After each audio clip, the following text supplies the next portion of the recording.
श्री शिवाय नमस्तुभ्यं मित्रों। जय महाकाल, हर हर महादेव। तो मित्रों, कैसे हैं आप सभी? आशा करते हैं आप सभी लोग बहुत अच्छे होंगे। मित्रों, आप सभी को पता है कि आज है 17 फरवरी और आज है सोमवार पंचमी का बहुत ही प्यारा सा दिन।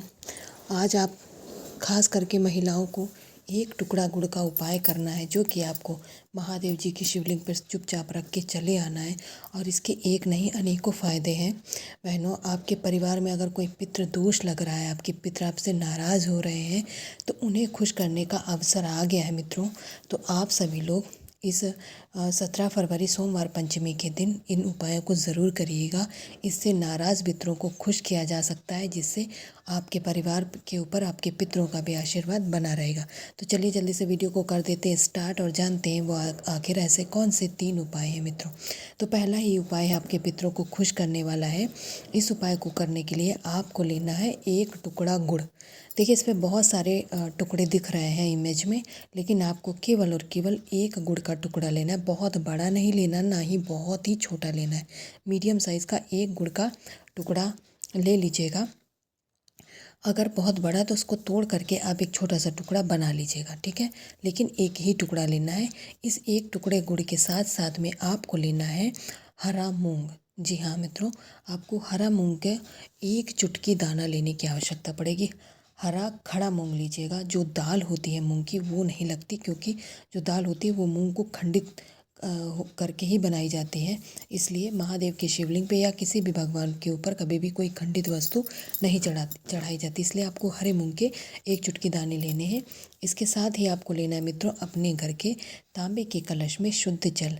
सोमवार पंचमी का दिन है, महादेव जी का दिन है, तो अगर गंगा जल मिल जाता है तो इसी कलश के अंदर डाल लीजिएगा। बहुत ही फ़ायदा रहता है, ठीक है।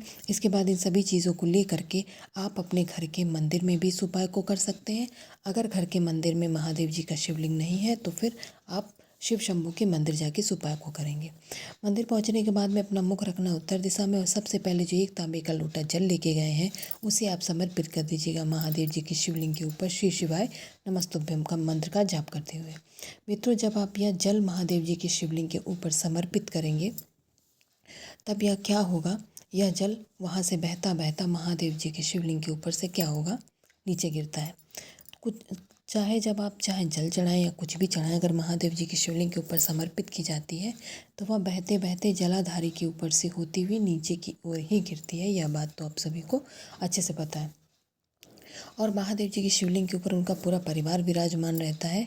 तो आपको यह चीज़ भी पता है कि आखिर कौन सा स्थान किस देवता का है। भगवान गणेश जी का, भगवान कार्तिकेय और माता अशोक सुंदरी के, इन सभी के अलग अलग महादेव जी की शिवलिंग के ऊपर स्थान है। इसलिए आपको हर एक उपाय बहुत अच्छे से करना है।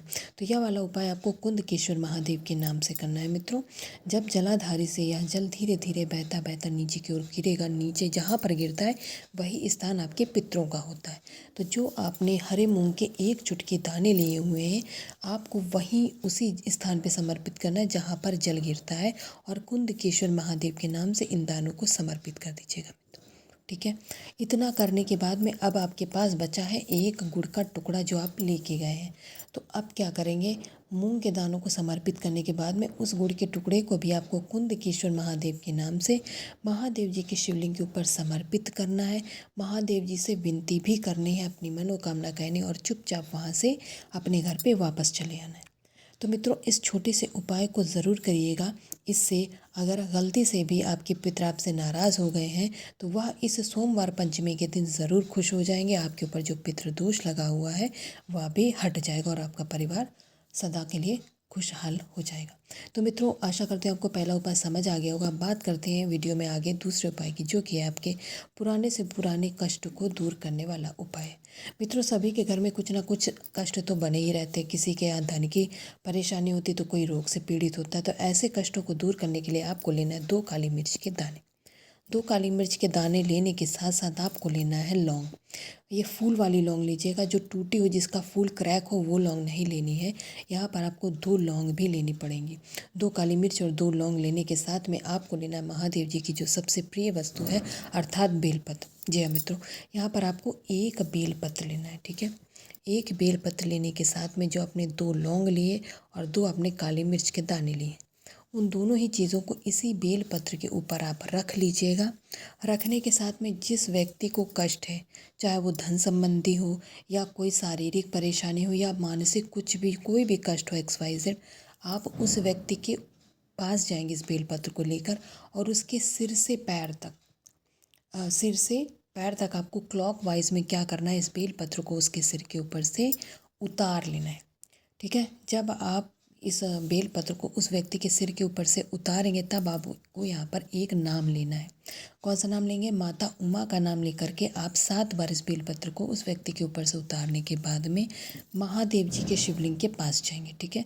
आपके घर में है तो आप वहाँ पर जा कर के इस बेलपत्र को महादेव जी के शिवलिंग के ऊपर समर्पित कर दीजिएगा मित्रों। जब आप यह बेलपत्र महादेव जी की शिवलिंग के ऊपर समर्पित करेंगे तो आपको वापस फिर से माता उमा का नाम लेकर के उस कष्ट का स्मरण करना है। जिस कष्ट के लिए को दूर करने के लिए आप यह उपाय कर रहे हैं, उस कष्ट को दूर करने की माता उमा से विनती करने के बाद आपको इस बेलपत्र को समर्पित करके महादेव जी का आशीष लेकर अपने घर पर वापस आ जाना। ठीक है मित्रों, तो यह भी उपाय बहुत महत्वपूर्ण है। आप लोग इस सोमवार पंचमी के दिन ज़रूर करिएगा। अब आगे वीडियो में बात करने वाले हैं आज के अपने सबसे अंतिम उपाय की, जो कि है हर व्यक्ति को उसके रोगों से मुक्ति दिलाने वाला उपाय। ठीक है मित्रों, जो भी रोगी व्यक्ति है उसको स्वस्थ करेगा यह उपाय। इस उपाय को करने के लिए आपको फिर से वापस से काली मिर्च लेनी है और इस बार आपको लेनी है 5 काली मिर्च। ठीक है। 5 काली मिर्च लेने के साथ में आपको क्या करना है, इस 5 काली मिर्च को क्या करेंगे, कूट करके पीस करके इसका बहुत बारीक सा पाउडर बना लेंगे। ठीक है। बारीक बारीक बिल्कुल बनाए, उस काली मिर्च दिखनी नहीं चाहिए। इस पाउडर के बनाने के साथ में आपको दूसरी चीज़ लेनी है, वो है गौ माता का कच्चा दूध। ठीक है मित्रों, गौ माता का कच्चा दूध आप क्या करेंगे, इतना ही कटोरी भर ले लीजिएगा, बहुत ज़्यादा दूध की आवश्यकता नहीं। और हाँ मित्रों, एक विशेष बात, जब भी हम कोई दूध का उपाय करते हैं तो आप सभी को पता है कि हम तांबे का बर्तन जो होता है वो वर्जित होता है, उस पर दूध नहीं डाला जाता वरना वो जहर बन जाता है। तो आपको यह एक स्टील की कटोरी या कांच की कोई भी कटोरी या ग्लास कुछ भी ले लीजिएगा, लेकिन तांबे का मत लीजिएगा, इस बात का विशेष ध्यान रखें। जब आप दूध लें तो इसी कटोरी के अंदर जो आपने काली मिर्च का पाउडर बनाया तो उसको भी इसी के अंदर डाल लें। इसके बाद में इस कटोरी को उठाएंगे और देवादिदेव महादेव भगवान शंकर के शिवलिंग के पास पहुंच जाएंगे। वहां पहुंच करके आपको उत्तर दिशा में अपना मुख करके खड़े हो जाना है। मुख करके खड़े होने के बाद में अब आपको पता है कि आप यह उपाय कर रहे हैं रोगी व्यक्ति को स्वस्थ करने के लिए। वह रोगी व्यक्ति आप स्वयं भी हो सकते हैं या फिर आपके परिवार का कोई इष्ट मित्र भी हो सकता है, किसी के लिए भी आप यह उपाय कर सकते हैं। कोई मनाही नहीं है, ना ही कोई परेशानी है। इस कटोरी के दूध को आप महादेव जी के शिवलिंग के ऊपर से समर्पित करेंगे मित्र।